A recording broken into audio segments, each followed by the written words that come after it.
What is up, everyone? Welcome to the Mindful Muscle Podcast. Paul Klingen here, and I'm super excited to have today's guest. If you listen to the Health and Wealth series, you are going to love this one because I got Darius Cincys on. The guy's an absolute stud in the Seattle area and a real estate agent. And so, Darius, introduce yourself, a little bit of your background, and we're going to jam on what will be called your biggest assets, being your body, right, and home ownership.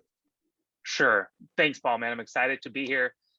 Yeah, as you mentioned, I'm a realtor based here in Bellevue, Seattle area. I've had my license for a little over 4 years, but last year I was kind of decided I'm all in, and this is what I am now, and this is kind of what my future career path is.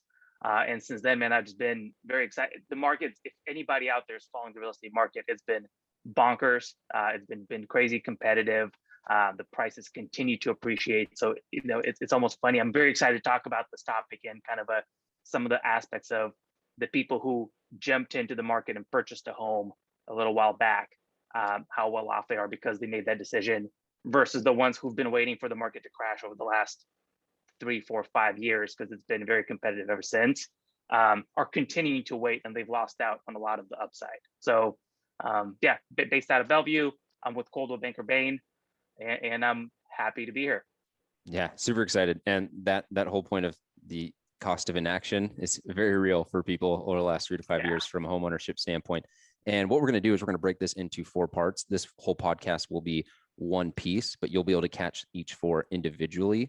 We'll break that up for you for a little bit more bite-sized content. So the 4 things we're going to be diving into is building equity, how that happens from a home ownership standpoint, from a body standpoint, checking your ego at the door, and how wanting to have the biggest investor, believing that you can do it all by yourself, is really holding you back. And then you get what you pay for, right? So from a realtor standpoint or from a coach and trainer standpoint, shopping on the lowest price and why that's probably going to cost you in the long run.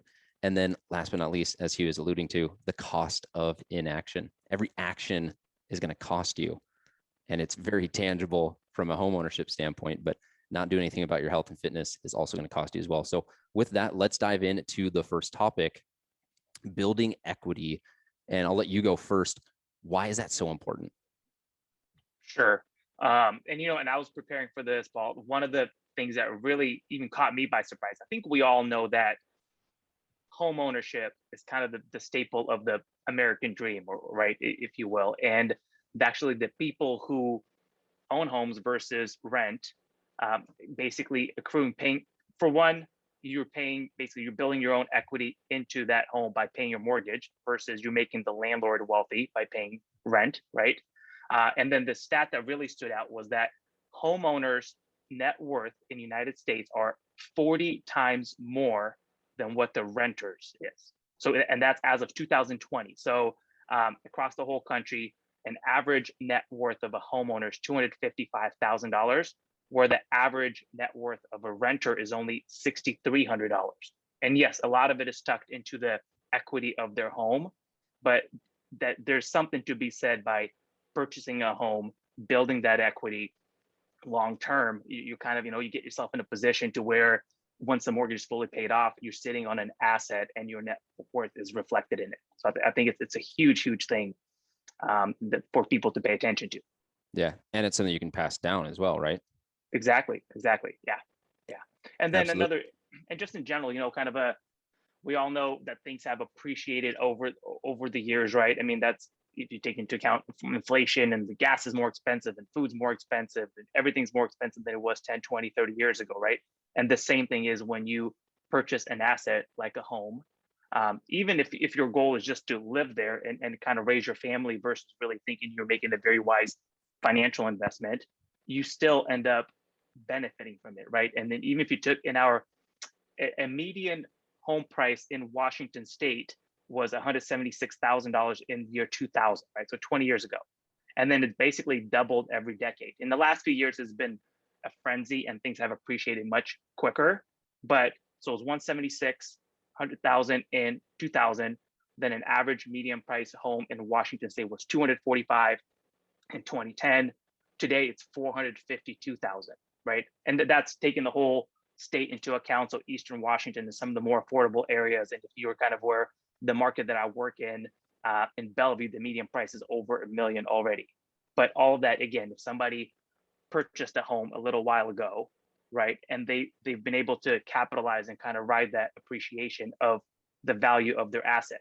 And actually, a perfect example is just last week I put on a listing in Redmond, right, and it was just two. So today we're speaking on a Thursday. So on Tuesday we got an offer. It's under contract. It's basically going to be a smooth sale, and it was interesting because the homeowners purchased that particular home for 650,000 in 2012. And then we're going to sell it for over 1.7 million. So yes, it's been 10 years, but literally their net worth as a family has increased by a mil. So basically they became millionaires just by owning that one particular home. And when they bought it, it wasn't just to get rich, right? That they've enjoyed living there for the last decade. It's been a great home for them, and now they moved on to different things. But that had they been paying rent for those 10 years, they'd have nothing to show for it. Versus they purchased an asset in a good neighborhood, they lived in it and paid down their own mortgage, right, and built equity. Plus, the home appreciated by another $1 million, and they're going to sell it with ease. So That's incredible. yeah, it's kind of and it was so funny. I just had that realization on Tuesday when we got into contract, saying, okay, well, it's been about 10 years. So it's basically every single year for the last 10 years, they made an additional $100,000 a year on top of their incomes or something, right? You can kind of look at it many different ways, but what we're talking about is just in general, right? Investing your time in your case, or resources, all that into assets that are going to continue to grow, and you'll benefit and you'll thank yourself long term, versus kind of being short-sighted and not doing so. So Yeah, absolutely. I remember looking at a house in Queen Anne. Obviously, my girlfriend and I are taking a little 3-month hiatus in San Diego, but the home not only doubled in value, I think over 10 years, but they use it as an Airbnb. So during that time, the home is appreciating and they're cashing in on the Airbnb. And obviously that's a very unique situation, but obviously another benefit of owning the home versus you can't Airbnb, maybe you can, but you can't you can't Airbnb out something that you're renting as easily. sure, A lot of people, a lot of renters won't let you do that. sure, I know. yeah, So sweet. So I'll take the football, boom, tuck it up under the armpit and take this over to a body standpoint. And I think when we were ideating on, parallels, this is the first one that came to me, because this is one of the things that I see as one of the biggest mistakes. And it's people chasing the number of calories burnt per exercise rather than focusing on building muscle and building strength. And for me, going and just trying to chase and burn calories over and over and over is very much like throwing money away from a rent standpoint.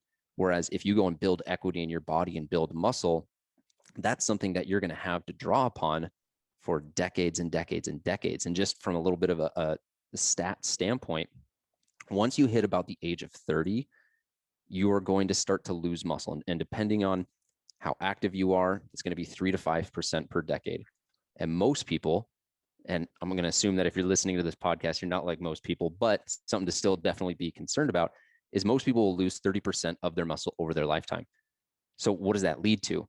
That leads to injury, because you're no longer strong enough to withstand force of some sort of activity that you're doing. That leads to a lack of mobility, because now your body isn't able to stabilize itself. And so things are getting pulled. You lose the ability to move freely like you did when you were young. And then as you get older, think about your grandparents, now falling becomes an issue. Now broken bones become an issue. And one of the biggest things that I always tell myself that I will not let happen is my inability to get off the toilet when I'm 90 years old, right? I never want that to happen. I want to be able to do that until the day that I die. And if you start at a really high level of muscle and you focus on building that, once you hit 30 or whatever age that you start to become catabolic, which is essentially just, it means the breaking down of cells.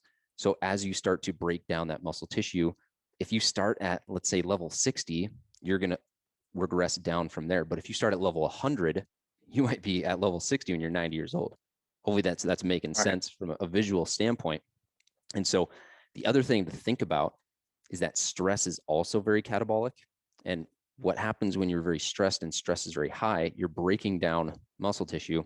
You're also storing fat. So how this relates from a house standpoint, I was thinking is like if you want to keep your house in the best shape possible, you want to reduce stress. Now, with your house, you can't control if there's a tornado or a thunderstorm or something that's just beating on the paint, beating on the roof, but you can very much control the stress in your life.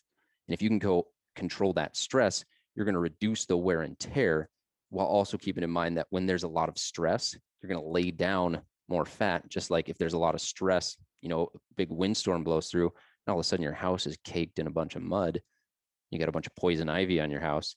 So reducing stress is going to be one of the biggest things that you can do to make sure that your home, your biggest asset in your body, is in the best shape that it can be as long as it can possibly be.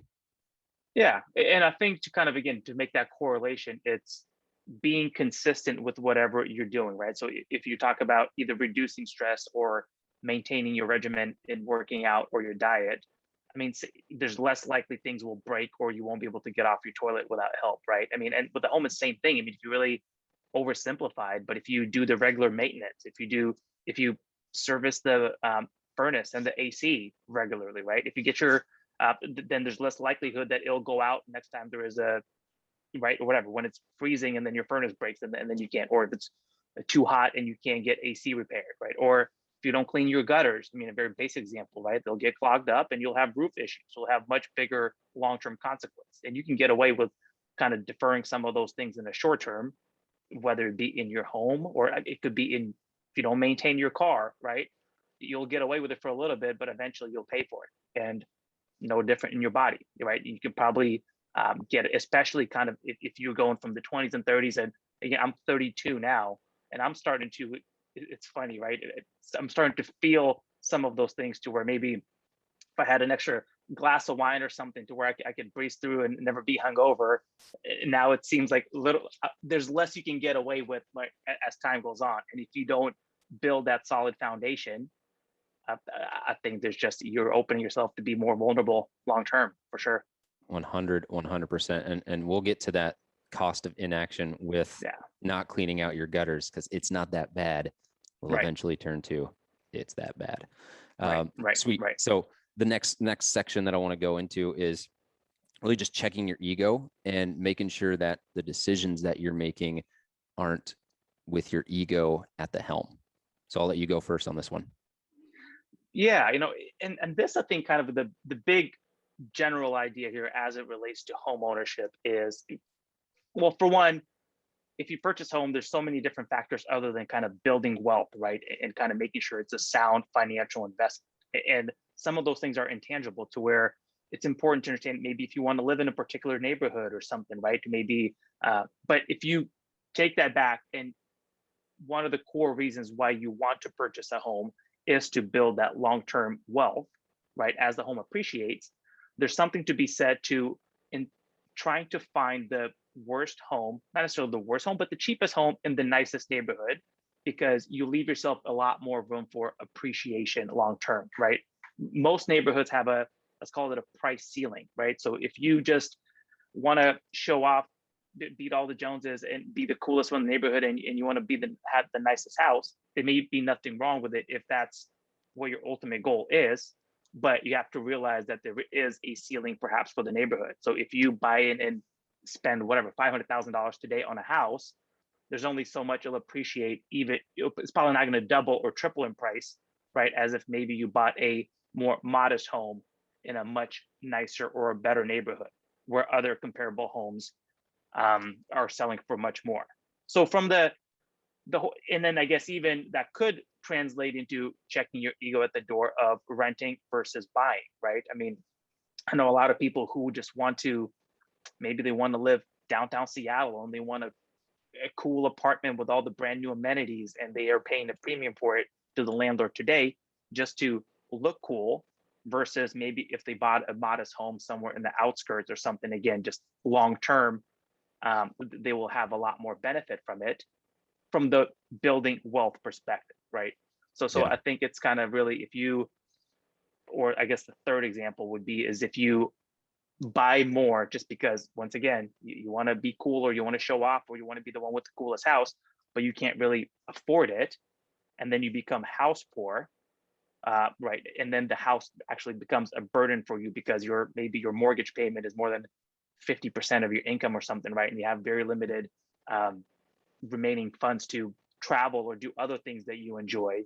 And now the home that you wanted to be cool and purchase and show off now became a massive burden to you financially. So I think it's just important to really, from the homeownership perspective, understand and really give it some thought about what is important to you, what is your ultimate long-term goal, and then kind of, I guess, purchase or look for accordingly, right? And if you don't care about all this and you want to be cool, hey, there's nothing wrong with that, but just call it what it is, right? Yeah, absolutely. If you want, if like I always say, honor your desire. If that's what you Yeah, absolutely want and you can do it, by no means don't hold yourself back just to not do it. But you also right. don't want your home to be a prison, Yeah, right? yeah, Not yeah, figuratively. Hopefully you're not got bars on the windows. But yeah. I think this translates really well from just a health standpoint, because for you it's people wanting to show off, whereas for me it's people thinking that they can either do it themselves or that like they got it. Like I don't like I just need one little piece of advice and then I'm good.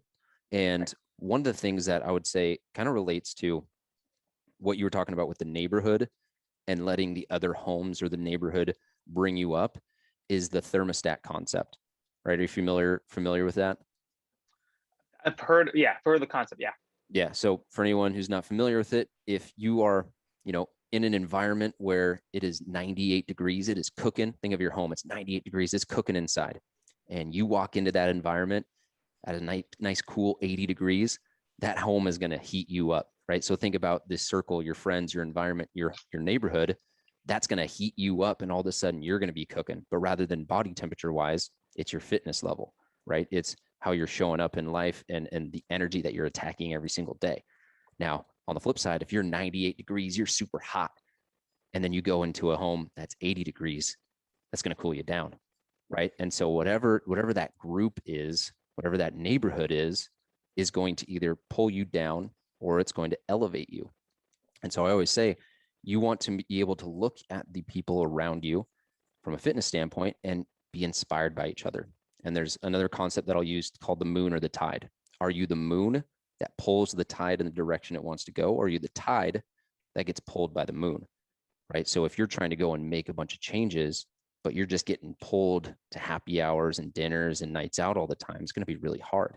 And so what you want to do is say, all right, I want to make this change, but I'm going to align myself with someone that is where I want to be. Right. And rather right. than thinking that you can do it all yourself. And I read this quote as I was preparing for this, and I really love it. And it was, surround yourself with people who remind you more of your future than your past. That's The guy's, good. the guy's name is Dan Sullivan. I've never heard of the guy, but I was like, Dan, you're the man. You're the man, Dan.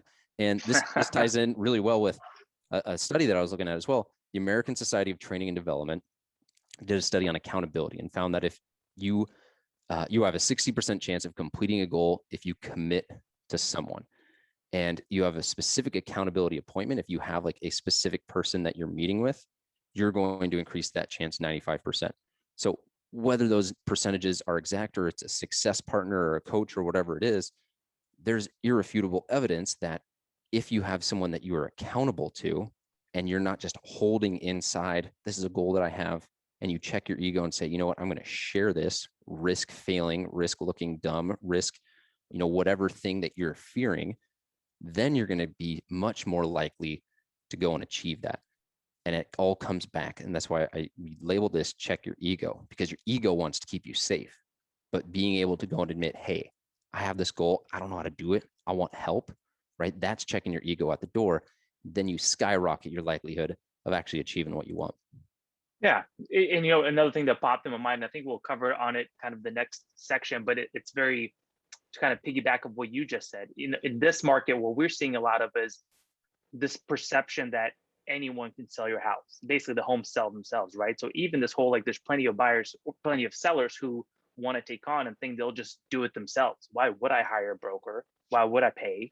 Right? When I could just put up a sign and the house is going to sell itself. And sure, maybe, right, if there's enough buyers, but what you're not thinking about perhaps is what how much are you really losing, or how much money you're leaving on the table, right? By thinking you're a know-it-all, and it's, you oversimplify it and you move forward with yourself.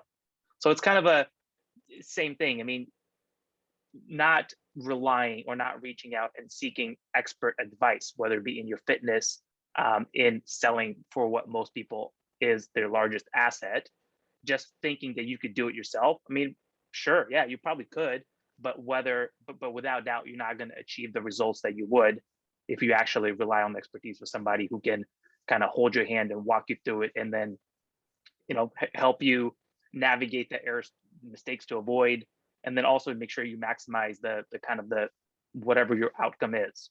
Yeah. So It yeah, reminds me of that quote. I'll butcher it slightly, but it's everyone's Warren Buffett in a bull market, yeah, right? It's like, yeah, can't miss if you're shooting into the ocean. And so no, exactly, to, and that point, let's segue into really the concept of you get what you pay for, yeah, which is what yeah. you were alluding to. Exactly, yeah. So I think it's a, like you just said, in this market, yes, this market has been so competitive. I mean, when it comes to real estate, it really comes down to a simple supply and demand, right? Meaning what we call a balanced market is when there is enough of homes, new homes hitting the inventory, or enough new inventory coming on to kind of to match up with the demand of the buyers out there looking. And as of recently, at least in the pocket of the Pacific Northwest where we've been, and it's been nationwide, but here more than most other places, there's been a very significant gap, right? So there's very few homes coming on the market, and there's tons of buyers looking and fighting for those homes. So yes, you could yourself put a sign up front, throw it up on the MLS, and you'll get some buyers come through, right? But that could literally, and we've seen it happen, that you could lose out on 50, 100, 150, $200,000, right? You perhaps you could have gotten more for your home if you hired an expert who kind of really did it correctly. So and that's, that translates to everything else in life, I think, right? I think you do get what you pay for, whether you know it or not. And in our market, kind of the discount brokerages have become a very popular thing, especially due to the market conditions, right? So, and their pitch is saying, hey, well, why would you pay a 3% commission to a regular agent? We'll sell your house for 1%. So if all you really think about is saving that 2% on the front end, sure, your house will get sold, but you're not thinking about the true value that you are getting. And it's just like any other industry, I'm sure there are plenty of discount brokers that are excellent and that would do a better job than some other full commission brokers, but that's more of a personality type and who you choose, right? So you should interview a few, you should make sure you're comfortable with whoever it is that you hire, but across the board. And so Redfin is kind of really popularized, right? This whole we'll sell your home for 1%. And they're a great company. They're crushing it. They got into the mortgage business, or they got into the brokerage business themselves, right? So you can now have Redfin sell your house. And one thing that really stood out to me is actually we recently had an agent, I'm not going to name the name, but join our firm from Redfin. And when we asked why they made the transition, basically for a few reasons. One is the discount model alone is a volume business. In order to make a good living, right, you're charging a discount fee, so you need more transactions to kind of get through it. So therefore, even if you cared or wanted to, you can't get everyone the adequate attention, right, as you would if you're being paid a full commission. So that's one thing. And the quote that she said is basically said, while she was at Redfin, she said, I was writing offers for people I have never met on homes that I have never seen. Mm. And that really stuck to me because sure, you can go on their website, you punch it in, one person will answer the call, another person's going to show it to you, a third person who you never met is going to write up a contract, and it'll all kind of come together. But especially in a market as competitive as we've had, I think there are tons of disadvantages, and you may be missing out on home after home by not getting the expert advice of somebody who's really heavily invested and where your motivations align with theirs, right? Where versus just being a file in a stack of 50 on their desk that they kind of comb through day in, day out. So the whole thing is, you, just like in anything else in life, in real estate is no exception. You do get what you pay for. And like I said, see it for yourself. My recommendation to anybody who's looking to either buy or sell is go look up a few people, interview, talk to them, talk to a discount broker versus a full commission broker who's doing well in your area, and then really understand what, and if you don't think that the value is there, then go for it. But at least educate yourself and understand what you're getting yourself into versus being short-sighted and wanting to save 2% on a commission up front, yet then leaving hundreds of thousands potentially on the table. So You said a word that was really interesting, and it was comfortable. yeah. You want something that they're comfortable with. And I Mhm. know living in a house for 25 years, my girlfriend's mom just sold their house. They'd lived in for so many years. It's a very emotional journey to Mhm. selling that home, finding a new home, right? If you're uprooting your family. And I feel like that's a reason in and of itself to have someone that you can trust and that is with you the whole way. Yeah. Yeah. And it's, it's a very emotional experience for most either home buyers or home sellers, right? I mean, a home is home, right? And a house represents a home for them, whether they're moving on to something else or they're looking for a home for their family or for themselves. And I think all of the clients kind of, you end up building a long-term friendship. 90% of my business comes from either literally my sphere or friends of friends or referrals from friends or referrals from past clients, to where there's just a different business model thing. And I listened and I heard somebody express it on a different podcast where they said, hey, well, when you're in real estate, you can either be in a transaction business or a relationship business, and I choose to be in a relationship business. And it's not to say it's right or wrong. Other people just buy a ton of Zillow leads and then they have a machine of incoming random phone calls, and they try to convert them, and that's their business. And it's not right or wrong, but that's just not the type of business I choose to be in. I would much rather take, and we as realtors, we're paid fairly for the work that we do, but then to really have the ability to fully invest in the goals of your clients and then build the friendship, build a relationship. And like I said, then you kind of keep telling everybody, hey, I'm your realtor for life, whether you like it or not. So it's kind of, and it translates to where, even after they purchase a home, we don't just disappear and try to find somebody else who wants to buy or sell a house, right? We constantly check in and we remind them that, hey, if you ever need a roofer recommendation, a landscaper, a handyman, anything real estate related, you have questions about taxes as they pertain to your mortgage, I always want to be your first call, right? And you aren't able to do it if you're in a discount business. So anyway, that's at this point I'm talking in circles, but the conclusion is that yes, you do get what you pay for without Yeah, well, it was a really well drawn circle, and doubt. it's very, very clear now, and I appreciate that because I think that was a big thing that I wanted to make sure we covered, and it ties in really well with, from a fitness standpoint or a coach standpoint, someone that you're working with, and being able to trust them. And there's a stat that it's all over social media that will deter a lot of people from attempting, for example, lose weight, but you could apply this to any significant change that you want to make in your life. And it's, 80 to 95% of people gain their weight back, right? Wow. Which for a lot of people is, okay, well, what's the point of even trying if I'm not going to, be that 1 out of 20 or that 4 out of 20.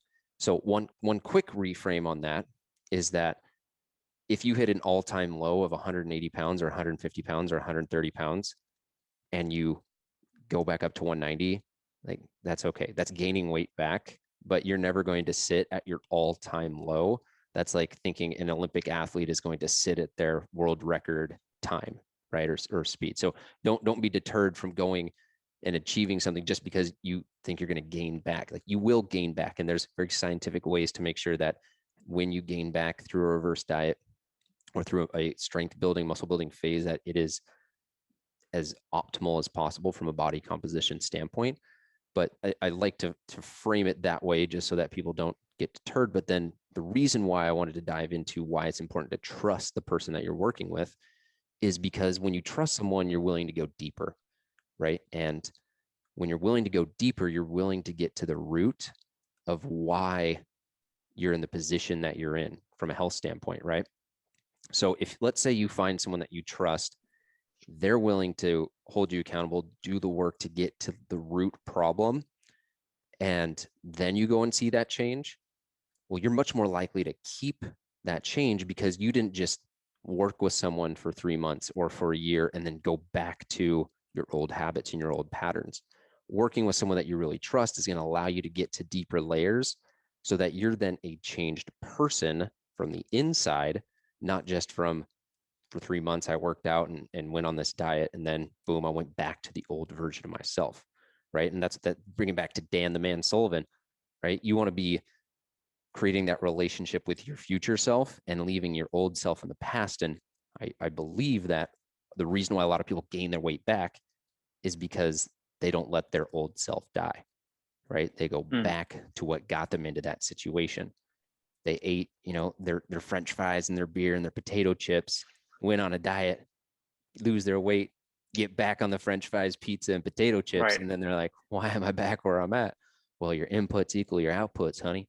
And the real work is figuring out why you're making those choices in the first place. So that's the first thing I would say, and where it ties really well to like you get what you pay for. A couple other things to just take into consideration is what is the body of work of the person that you're looking at? And by body of work, I don't mean do they do work that makes their body look good? Anyone can have abs, anyone can have a butt, anyone can go and get an augmentation. But if you're just doing it visually off what they show on social media, but they don't have a body of work in the form of results, clients, stories of people going through exactly what you went through, that would raise a red flag to me. I would also want someone that has integrity, leads from the front, and has done what it is that they're asking you to do. Because if they're saying, hey, do this, I've never done it, but I'm pretty sure that's how you do it. I watched a YouTube video. It's not going to inspire a lot of confidence, we'll just call it, from the client. And so if that person is taking care of business and they're leading from the front, you're going to have someone that is a leader versus someone that is just telling you what to do, right? It's like the seagull management where they just walk into the room, squawk at you, tell you to do something, and then leave. It's like, no, I want someone in the trenches with me, or at least someone that's been in the trenches before. And so I think that's something that's really important when you're combing through what would be a saturated market. You'll start to see the really good ones bubble up because they're the ones that can show the results. They're the ones that live in integrity with the values that they're trying to portray onto you. And then I'll leave you with one last little story with my dad growing up. Did you ever have JanSport backpacks? Yes. Okay. Like everyone did. Everyone did. Yeah. Everyone had JanSport backpacks all through elementary school. Every year you get a new JanSport backpack. And every year I'd also get a winter coat. And for 5-6 years, whatever, up until middle school, JanSport, and then like some sort of like Columbia sportswear coat. Not that Columbia is bad, but that's just what I'd get. And then my dad worked at Pepsi. And one year they transferred him to where he had to fly for Sunday evening to Thursday morning and go to Chicago. So every week he'd go Seattle to Chicago. Well, winter rolled around and it's very cold there. And so then he got exposed to the brand Helly Hansen. And as soon as he did that Christmas, I got a Helly Hansen backpack and a Helly Hansen coat. I had those for 8 years. I didn't buy another single backpack or another single coat through college. It just goes to show when you buy quality, you buy it once. When you're buying off price, you're getting a JanSport every single year. And then you're like spending more than you would have just on that one nice thing. No, it's funny. Actually, I also had a Helly Hansen jacket that I kid you not, I've had it for over 10 years. And it was literally, I would wear it snowboarding. I would wear it to school. I mean, it literally was and it just never failed. So there's definitely something to be said about quality. And so as you were talking about choosing to work with somebody who actually visually is kind of right, kind of actually walks the walk versus just talking the talk, it seems like gosh, I'll probably piss some people off, but it seems like just the fitness industry is notorious for personal trainers that are out of shape themselves. And I've always couldn't even wrap my head around that, right? Because especially if you go to like a LA Fitness or 24-hour Fitness or kind of any of those big chain gyms, right? Into where you sign up for membership and then they try to get you on board with a personal trainer. And I was always like, but literally very few of them are in good physical shape themselves. And I don't know I mean, I guess you were in that industry. I don't know if that's kind of really, if that was just my observation and I'm just being ignorant. I'm sure there's more fit people who are trainers, especially the successful ones, than unfit.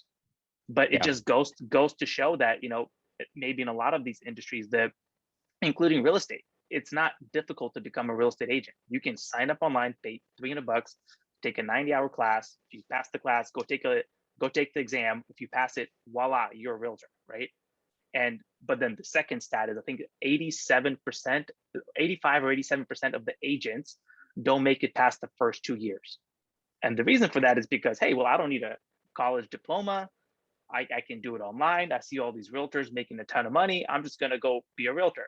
And then they get into it, and then they realize what, right, what it is. And most of them don't last. And I think they get, even if they get a few transactions under their belt, is because their friends or their family use them, right?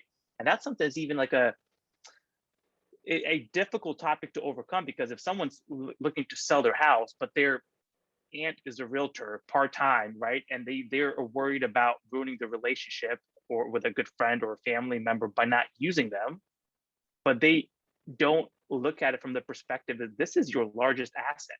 And if you're just gonna let Bobby sell it because you went to high school with Bobby and you guys, watch football on Sundays together, and he does 7 things. I mean, what is it really costing you, right? So I think there's kind of multiple things, but as you were talking, that's all I kind of kept thinking about. It's like, oh my gosh, well, there's so many fitness trainers, right, that can get in shape themselves. So I'm like, if you're not in shape, how do you expect me to listen to what you have to say about me getting in shape, right? 100%, man. That Yeah. that trust has a dichotomy in the other end of the spectrum where it's like, I know you, I trust you, and someone will lead you down into the pits of insert whatever bad thing of alligators you can imagine, simply because you trust them, so you follow them. And I think you speak to a really good point, especially in fitness, and this is a distinction that you can use. I would still say it's broad strokes, because there's definitely good people, especially starting out in like a big box gym or a Seattle Athletic Club or something like that. But there also does come a point to where someone realizes that they can deliver more value, they can do it in a way that is more authentic to them, and they can serve more people if they did it on their own. And so from a Sure. fitness standpoint, if someone is able to be like, hey, I'm getting 25 an hour from 24, I could get 2 times that, 3 times that, 4 times that, 5 times that at, if I was doing it on my own, well, then they're going to go do it on their own.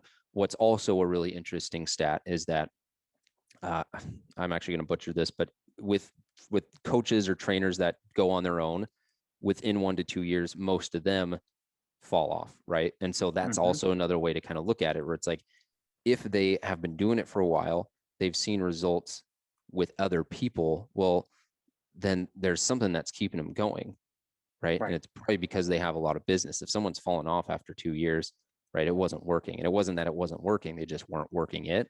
And to your point, it's a very low barrier to entry, but it'll spit you out if you don't have the work ethic and the desire to get better, learn, and help people. And which is ultimately the job, is to Right. get someone from A to B all the way to Z, if that's what they Yeah. want. Yeah. And again, and that again, to kind of tie it back to, you get what you pay for, right? So same thing, maybe you'll pay a lesser hourly rate to hire a fitness trainer from 24 whatever LA Fitness, right? But you'll get what you put into it, but also just the guidance that you will receive will be equivalent to what you paid for it, versus maybe you hire a much more accomplished or a trainer like yourself, right? And you'll pay more than you would at 24, but then again, you'll achieve your results quicker. And I think in all of this, right, it's not to fault people for going one route or another, as long as you actually take the time to give it some thought and understand, and you truly know what you get into, right? I mean, back to, I use Redfin as an example, right? To where same thing, Redfin is the machine where people go online, find homes, and call them, right? So they have an influx of leads, and they're able to have a whole bunch of inexperienced agents to service those leads, and and they pay them less, and as a result, you as a consumer pay less, and that's their business model. And who am I to say it's not a good business model, because they're crushing it, right? So clearly, there's a market for that. But as a consumer, you have to understand you're getting what you pay for. And fitness would be the same thing, right? With these big box gyms, perhaps a lot of people, it's more affordable, it's more convenient, they're everywhere, right? So you go, and it's an influx, it's a machine of new consumers coming in. And there's an additional service that they can offer. They have all these people already coming to them. and then they try to sell you personal training, and it's more affordable. And again, more, my hat's off to you if that's what you're doing, because you're doing more than most. But then really give it some critical thought and be honest with yourself. Like, okay, well, am I being short-sighted by thinking I'm paying less per hour, right? But am I really, if I'm barely getting by, I'm not going to stick to it, versus you hire a good coach who's accomplished, who will allow you to achieve your goals faster and be fully invested in your success, versus they don't, at least I'm assuming they don't have a lot of emotional attachment, whether you're going to stick it through or not, right? Whether you're going to be there for coaching with them for 2 months or 6 months or 3 years. Because if you leave, there'll just be plenty of other people coming right through the door. So Yeah. it's kind of a no right. But in it all, kind of the umbrella of all of it is, you could argue that you don't even, I mean, we all know what we need to do for the most part to be in shape, right? I mean, like you said, it's pretty basic. Just eat less, work out more, right? But so if you take that angle, say, well, why do I even need a coach? But it's the accountability, it's an investment, it's the how can you actually be more efficient and achieve your goal sooner? And I think that translates to any industry. Yeah. It's really collapsing time, because someone could go and learn all the real estate stuff that they need. That's going to Yeah, take months, years, whatever it is yeah, they're trying to learn. Or you could work with you, collapse time, and turn a year into a week, and you get all that extra time back. The last thing that I'll add before we move on to the cost of inaction is that if you don't use your $50 membership, it doesn't really bother you that much. But if you don't use, a several $1,000 membership, you better believe you're going to go and use it. So there's certain things that get your attention. Money's going to be one of them. If you've got a little $4,000 car that, your great uncle passed down to you, how well are you going to treat that compared to the Lamborghini that you worked 10 years to get for? That's another way to think about it as well. So yeah, 100%. the cost of inaction.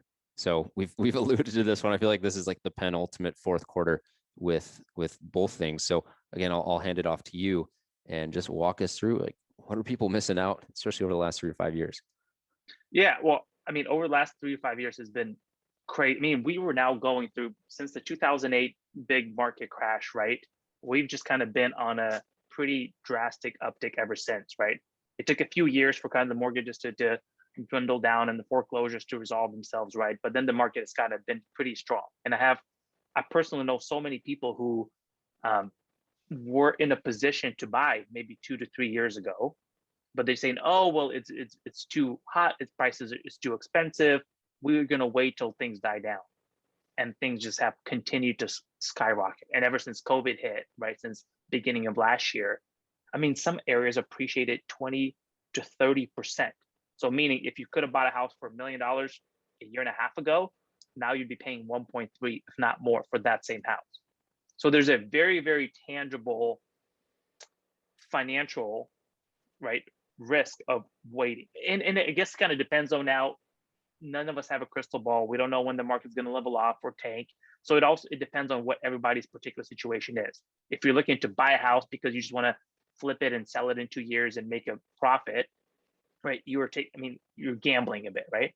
But I tell everybody, if your intent is to purchase a home and you plan on living in it for 5, 7, 10 plus years, chances are, and the history has shown, that things continue to appreciate, and you basically will be much better off for acting, right? And now another very hot topic just in the financial in general is this whole inflation, right? I mean, the government keeps printing money, right, with this whole COVID relief and everything else. And so everything is going to continue to be more expensive. The rents are more expensive. And the ability for people to today, the mortgage rates, if you were to go and purchase a home and you lock in a 30-year mortgage, most people qualify for a rate that's less than 3%.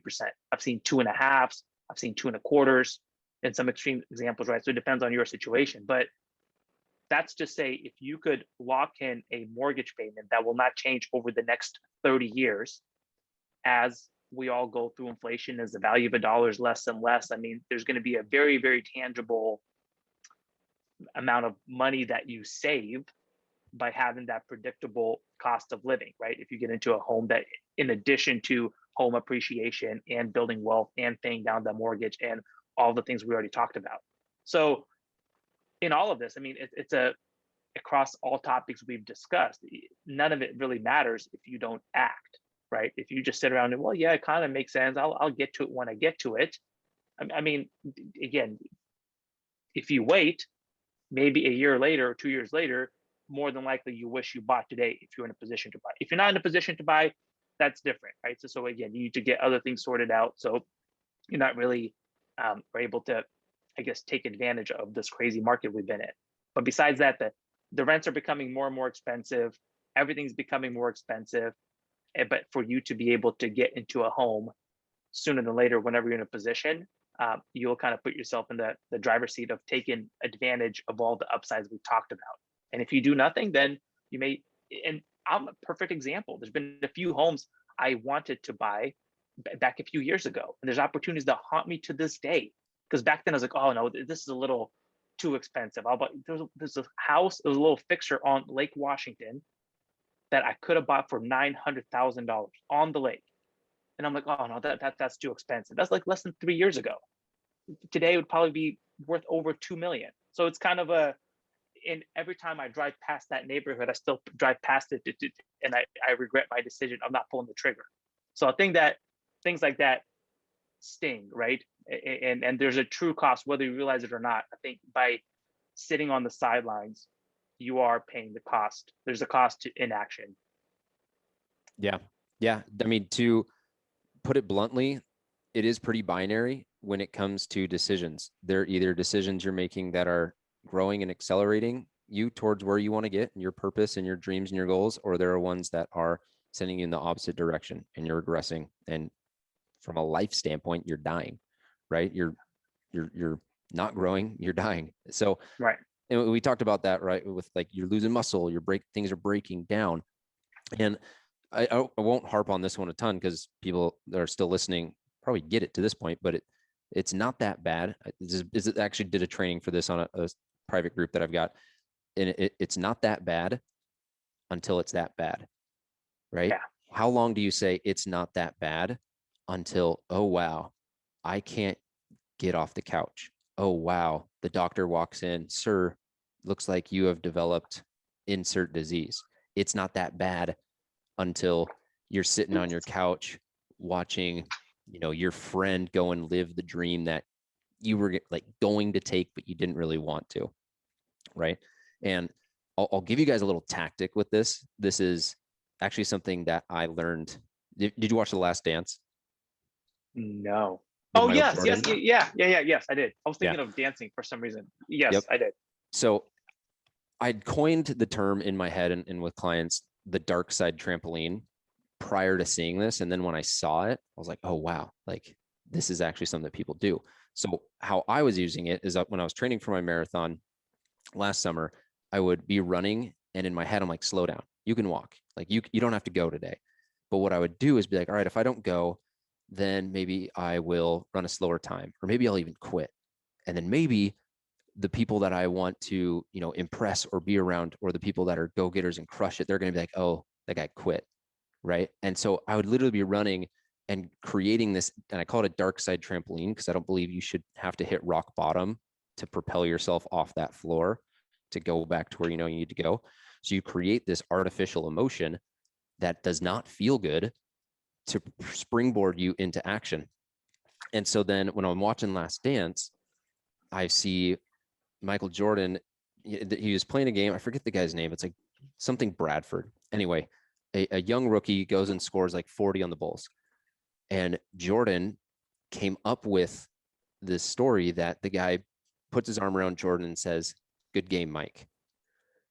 And the next night or the next time they go and play the Bullets, Jordan puts 47 up and like doubled the guy's points in the first half and just completely obliterated this dude's confidence. And then years down the road, and in the Last Dance, turns out the poor guy never said a word to Jordan. Jordan literally was just like, that's never happening again in the Bulls arena, right? Because someone would be like, oh, it's not that bad. Like, we lost. It's not that bad. He put up 50 on us. Jordan's like, no, this is never happening again. He invented a reason why he had to go and demoralize the other guy. And like, I call it a dark side trampoline because it's not a good feeling. But if you can create this artificial, like, hey, I need to kick it into gear without actually having someone like a doctor, like a surgeon, be like, hey, you need to kick it into gear, then you never have to worry about getting to the point where it's that bad, right? So use that dark side trampoline so that you never have to worry about rock bottom. It's so, as you were talking about, I got out so my little notebook I carry with me everywhere, and I have my annual business plan here, right? It's just a one pager that I kind of review constantly. And on the back, so I have all the things I need to do. And on the back, I have a note that says reasons drive behavior. And I have a column of benefits of action, there's 10 things. And then I have consequences of inaction. And so the things that resonate, so it relates to what you just talked about, creating your own sort of have a conversation with yourself, and what are the consequences of you not doing the things that you said you're going to do or that you should do. And mine are, and these are very personal, but a kid like Noah, so I have like an 18-month son now, right? So one of them is Noah growing up a lazy bum because he did not have example of what's possible. Or Megan is my wife, Megan thinking that I'm an average / loser. Or Noah thinking that his dad is average / a loser. So as I review here's how many phone calls I need to make, here's how many families I need to help buy or sell homes, right? I review this. And if I'm ever hesitant about like, oh, well, I'm off to a really good start. I'm already in my year 2, I'm in the top 1% nationally. I'm crushing it. Well, I can just kind of coast. But then I read through it. And what is the cost of inaction? What is the cost of me not doing the things that I said I would do? And boy, does it kick me into gear. Because if things like that, if my wife and my son thinking I am average doesn't get me motivated, I feel like nothing will. So I create that for myself. And I would go through this whole thing of like, well, Noah's now older, and now Noah is lazy and not responsible or whatever, because his dad did not show him an example of what hard work can achieve. So, dude, that is the mic drop, the perfect thing to end this with, because that right there is powerful. And I'm like, I have similar things, but how you lay it out in just one pager, I'm going to steal that from you. So I appreciate that. And if you're listening to the podcast, go and watch this on YouTube so that you can see what it looks like, so that you can create it, so that you have a very vivid picture in your mind of the consequences of inaction. And it's like, yeah, you can paint that pretty picture in that vision board of all the fun things that you want, but you also got to stretch that gap and realize that there's things that you don't want that are coming for you. Right. Yeah. Man. And those are less tangible because it's right. Like I said, if I do nothing, we all would assume that we'll just kind of coast, maybe in fitness. It's like, hey, I'm in pretty good shape. I don't need to work out. And you just assume that you're going to stay on this path. Yet by not acting, you're actually, right, you're hurting yourself, because by not making a decision to do something, you're making a decision to not do it. And eventually it will catch up to you, right? Whether it's your son thinking that you're a loser because you didn't work hard, whether you're on the hospital bed because you did not take care of your body and you thought you're good, right? Until it's too late. So yeah. Another thing, I was really, and I've shared that with you, Paul, before we even started the podcast, or I guess last time we spoke. I was really concerned about, not concerned, but like, what would be the correlations between, fitness and real estate? But clearly, there's 2 quotes that I really like, and one of them is, "How you do anything is how you do everything," but that's more about your own personal discipline. But then another one that I also reread this morning is by Miyamoto Musashi, The Book of 5 Rings. And it says that if you know the way broadly, you will see it in all things. So it's almost like if we really zoom out, whether it's real estate, whether it's your finances in your last series, whether it's your health and wellness, whether it's your relationships, right? I think all the principles are kind of transferable. Dude, way to bring this sucker home, man. That was so good. Right. I'm gonna have to get that book. I was reading another book this morning, and that was also good, but that was some good stuff. So real quick, how can people connect with you? They're like, man, I need to stop running. I need to just buy a home, pull the trigger. How can people find you? How can people work with you? Yeah, I think probably the easiest way, I mean, you can call me, text me, and I'll share my phone number, email me, whatever method you prefer. It's easy to find me on Instagram as well. It's just at Darius Cincys, Cincys spelled Cincys. where I'm really trying to be a lot more active and trying to put out more and more content about different neighborhoods and tips for homeowners. And like I said, I hope people don't take this to where well, yes, you should act if you are in a position to act, and if in the scope of your life, this is the right move, right? But if that's not the case, maybe you don't need to be buying the home this year. But at least understand what your options are, and whenever you are ready to make a move, really don't be short-sighted. Take the time to really understand what are your options, um, who you could possibly work with, who you hire, and then what value they'll deliver. And I think as long as you're well informed, you'll make the right decision versus just calling again the first thing you see. Yeah. Awareness, strategy, action is always the way those things lay out. And then, yeah, I'll drop those in the show notes, drop those in YouTube channel and wherever else this lives, the link to your Instagram channel. And then any other phone number or email that you want to provide, I can drop that in after the show as well. And then is there any kind of sweet spot that you work with, or do you work with everyone? No, it's mainly geographically, I guess, right? So I'm based out in my office I'm sitting here is in Bellevue.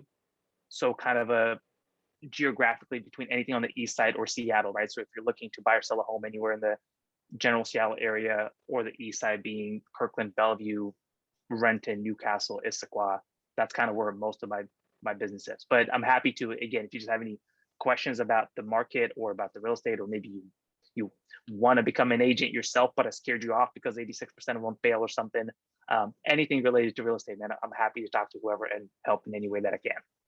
Yeah, absolutely.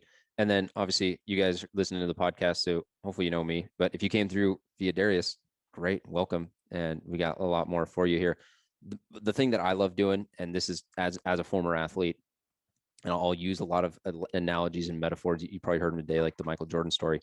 But my big thing was, as I was an athlete, I had that drive and that competitiveness to go and chase a big purpose, right? When you're an athlete, you're chasing, a national championship, getting drafted, playing pro, whatever that is.